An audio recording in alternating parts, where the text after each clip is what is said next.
Hi hello welcome to the my new vlog. Actually ನಾನು ಒಂದು ವಾರ ಆಯಿತು ವೀಡಿಯೋ ಅಪ್ಲೋಡ್ ಮಾಡಿಲ್ಲ, ಹಂಗಾಗಿ ಇವತ್ತು ವೀಡಿಯೋ ಅಪ್ಲೋಡ್ ಮಾಡ್ತಾಯಿದ್ದೀನಿ. ಯಾಕಪ್ಪ ಅಂದರೆ ಸ್ವಲ್ಪ ಪ್ರಾಬ್ಲಮ್ ಇತ್ತು ಫೋನಿಂದು.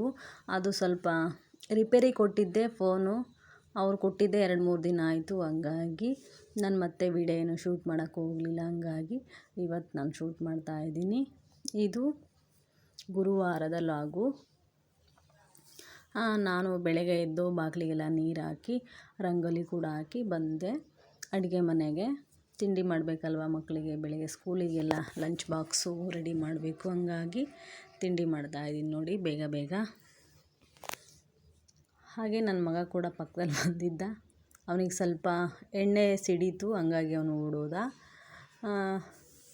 ನಾನು ತರಕಾರಿ ಎಲ್ಲ ಹಚ್ಕೊಂಡಿದ್ದೆ ಬೇಗ, ಉಪ್ಪಿಟ್ಟು ಮಾಡೋಣ ಬೇಗ ಬೇಗ ಅಂತ, ಜೊತೆಗೆ ಸಾಂಬಾರು ಮತ್ತು ಅನ್ನ ಮಾಡೋಣ ಅಂತ. ಹಾಗೆ ಹಾಲು ಕೂಡ ಕಾಯಕ್ಕಿಟ್ಟಿದ್ದೆ. ಹಾಗೆ ಜೊತೆಗೆ ಟೀ ಕೂಡ ಮಾಡಿದೆ. ಹಾಗೆ ಸಾಂಬಾರು ಕೂಡ ಒಗ್ಗರಣೆ ಹಾಕಿಟ್ಟೆ. ಅದನ್ನೆಲ್ಲ ನಾನು ವೀಡಿಯೋದಲ್ಲಿ ತೋರಿಸ್ಲಿಲ್ಲ, ಅದು ಸ್ವಲ್ಪ ಫಾಸ್ಟಾಗೆ ಮಾಡಿದೆ ಅಲ್ವ, ಹಂಗಾಗಿ ಅಡುಗೆ. ಸಾಂಬಾರು ಕೂಡ ಆಯಿತು. ಹಾಗೆ ರೈಸ್ ಕೂಡ ಮಾಡಬೇಕು ಸ್ವಲ್ಪ. ಇನ್ನೇನು ಉಪ್ಪಿಟ್ಟಾಗಿತ್ತಲ್ವ ಬಿಸಿದು, ಅದಕ್ಕೆ ಮಕ್ಕಳಿಗೆ ಕೊಡೋಣ ಅಂತ ತಟ್ಟೆಗೆ ಹಾಕ್ತಾಯಿದ್ದೀನಿ. ಆಲ್ರೆಡಿ ಅಲ್ಲೇ ಟೈಮ್ ಆಗಿತ್ತು, 7:30 ಆಗಿತ್ತು. ನನ್ನ ಮಗ ತಿಂಡಿ ತಿಂದಮೇಲೆ ಅವ್ನು ಯೂನಿಫಾರ್ಮ್ ಹಾಕ್ಕೊಳ್ಳೋದು, ಹಂಗಾಗಿ ಅವ್ರಿಗೆ ಬೇಗ ತಿಂಡಿ ಕೊಡೋಣ ಅಂತ. ಬಿಸಿ ಇತ್ತಲ್ವ, ಸ್ವಲ್ಪ ಆರ್ಕೊಂಡ್ಲಿ ಅಂತ ತಟ್ಟೆಗೆ ಹಾಕ್ತಾಯಿದ್ದೀನಿ ಮುಂಚೆನೇ. ನನ್ನ ಮಗ ಇನ್ನೂ ಚಿಕ್ಕವನು, ಎದ್ದಿರಲಿಲ್ಲ ಅವನಿನ್ನೂ. ಅದಕ್ಕೆ ಅವನ್ನ ಬೇಗ ಎಬ್ಬರಿಸಿ ಸ್ನಾನಕ್ಕೆ ಕಳಿಸಿದ್ದೀನಿ. ಸ್ನಾನ ಮಾಡಿ ಬರೋದ್ರೊಳಗೆ ತಟ್ಟೆಗೆ ಹಾಕಿಟ್ಟಿರ್ತೀನಿ, ಬಂದು ತಿನ್ನಂತ ಹೇಳಿದ್ದೀನಿ. ಅವನಿನ್ನೂ ಬಂದಿಲ್ಲ. ಅದ್ರಾಗೂ ಸ್ವಲ್ಪ ಜಾಸ್ತಿನೇ ಮಳೆ ಬರ್ತಾಯಿದೆ ಅಲ್ವ, ಚಳಿ ಬೇರೆ, ಹಂಗಾಗಿ ಅವ್ನು ಸ್ವಲ್ಪ ಲೇಟಾಗಿ ಎದ್ದ. ನನ್ನ ಮಗಂದೆಲ್ಲ ರೆಡಿ ಆಗಿದ್ದ, ಅವನು ಯೂನಿಫಾರ್ಮ್ ಹಾಕ್ಕೊಂಡಿರಲಿಲ್ಲ. ತಿಂಡಿ ತಿಂದು ಹಾಕ್ಕೊಳ್ತಾನೆ ನಾನು ಯೂನಿಫಾರ್ಮ್ ಡೈಲಿ. ಅದಕ್ಕೆ ಅವನ್ನ ಕರೆದೆ, ತಟ್ಟೆ ತಗೊಂಡು ಹೋಗಿ ಬಾ ಪುಟ್ಟ ಅಂತ. ಅವ್ನು ಬಂದು ತಗೊಂಡು ಹೋದ. ಹಾಗೆ ನನ್ನ ಮಕ್ಕಳಿಗೆ ಬಾಕ್ಸಿಗೆ ಮಧ್ಯಾಹ್ನಕ್ಕೆ ಅವನಿಗೆ ಮೊಸರು ಬೇಕಂತ ಹೇಳ್ದ, ಹಂಗಾಗಿ ಚಿಕ್ಕ ಬಾಕ್ಸಲ್ಲಿ ಮೊಸರು ಕೂಡ ಹಾಕ್ತಾಯಿದ್ದೆ. ಟೈಮ್ ಆಯಿತು ಹೋಗಿ ಪುಟ್ಟ ಅಂತ ಹೇಳಿ ಕಳಿಸ್ದೆ ತಿಂಡಿ ತಿನ್ನೋಕ್ಕೆ. ಅವ್ರಿಗೆ ಬಾಕ್ಸೆಲ್ಲ ಕಳಿಸ್ದೆ. ಹಾಗೆ ಅವರು ಸ್ವಲ್ಪ ಅಮ್ಮ ಬಜ್ಜಿನೂ ಮಾಡು ಜೊತೆಗೆ ಅಂದಿದ್ದ, ಅದಕ್ಕೆ ಬಜ್ಜಿ ಕೂಡ ಮಾಡಿದೆ. ಅವರೆಲ್ಲ ಸ್ಕೂಲಿಗೆ ಹೋದರು. ಹಾಗೆ ತರಕಾರಿ ಎಲ್ಲ ಇತ್ತು, ಅದೆಲ್ಲ ನೀಟ್ ಮಾಡಿದೆ. ಹಾಗೆ ಕೆಲಸ ಎಲ್ಲ ಆಯಿತು, ಪೂಜೆ ಕೂಡ ಆಯಿತು. ಮಧ್ಯಾಹ್ನಕ್ಕೆ ಅಡುಗೆ ಮಾಡಬೇಕಲ್ವ, ಹಂಗಾಗಿ 2 ಗಂಟೆ ಆಗಿತ್ತು. ಅಡುಗೆ ಕೂಡ ರೈಸ್ ಮಾಡ್ತಾಯಿದ್ದೀನಿ ನೋಡಿ. ಬೆಳಗ್ಗೆನೇ ಸಾಂಬಾರು ಮಾಡಿದ್ದಲ್ವ, ಹಂಗಾಗಿ ರೈಸ್ ಮಾತ್ರ ಈಗ ಮಾಡಿದ್ದು.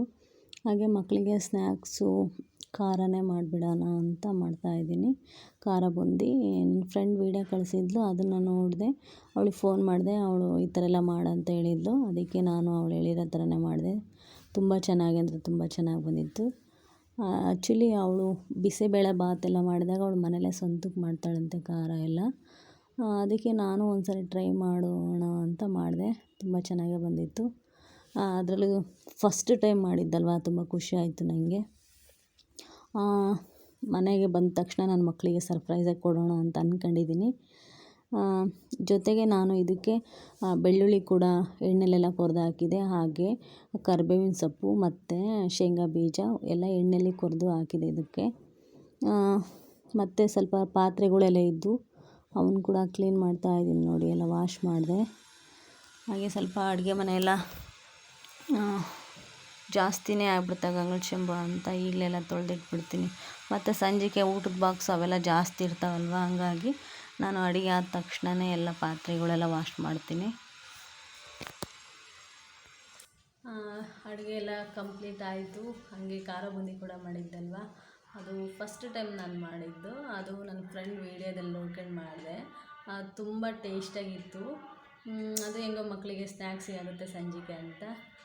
ಇನ್ನೇನು ಕೆಲಸ ಎಲ್ಲ ಮಧ್ಯಾಹ್ನದ ಆಯಿತು. ಇಷ್ಟೇ ನನ್ನ ಮಧ್ಯಾಹ್ನದ ರೊಟೀನು. ನಾಳೆ ವೀಡಿಯೋದಲ್ಲಿ ಸಿಗ್ತೀನಿ. ಬಾಯ್.